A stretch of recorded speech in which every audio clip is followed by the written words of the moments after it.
2 test మ్యాచ్ల సిరీస్‌లో భాగంగా గాలే వేదికగా శనివారం శ్రీలంక, భారత్ మధ్య తొలి టెస్టు ప్రారంభమైంది. టాస్ గెలిచిన టీమిండియా బ్యాటింగ్ ఎంచుకుంది. సర్ఫరాజ్ ఖాన్ ఆడతాడని అంతా భావించినప్పటికీ గిల్ మాత్రం ధృవ్ జురేల్ వైపే మొగ్గు చూపాడు. ఇక ముగ్గురు స్పిన్నర్లు, ఇద్దరు పేసర్ల కాంబినేషన్‌తో బరిలోకి దిగింది. 1932లో తొలి టెస్టు ఆడిన టీమిండియాకు ఇది 600వ మ్యాచ్ కానుండగా మైలురాయి మ్యాచ్‌లో విజయం సాధించాలని శుభ్మన్ గిల్ సారథ్యంలోని భారత జట్టు పట్టుదలగా ఉంది.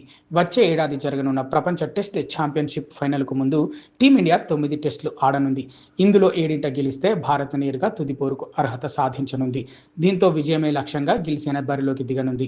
గౌతమ్ గంభీర్ కోచింగ్లో టీ20 ప్రపంచ cup, Asia cup, champions trophy నెగ్గిన టీమిండియా సుదీర్ఘ ఫార్మాట్లో మాత్రం ఆశించిన ఫలితాలు సాధించలేకపోతోంది. దీంతో గంభీర్పై కూడా అదనపు ఒత్తిడి ఉంది. 2017లో విరాట్ కోహ్లీ సారథ్యంలో లంకలో పర్యటించిన భారత జట్టు 3 మ్యాచ్ల టెస్ట్ సిరీస్ను 3-0తో క్లీన్ స్వీప్ చేసింది. ఆ సమయంలో టీమిండియా స్టార్ బ్యాటర్లతో దట్టంగా ఉండగా ఇప్పుడు అలాంటి అనుభవజ్ఞులు కరువయ్యారు.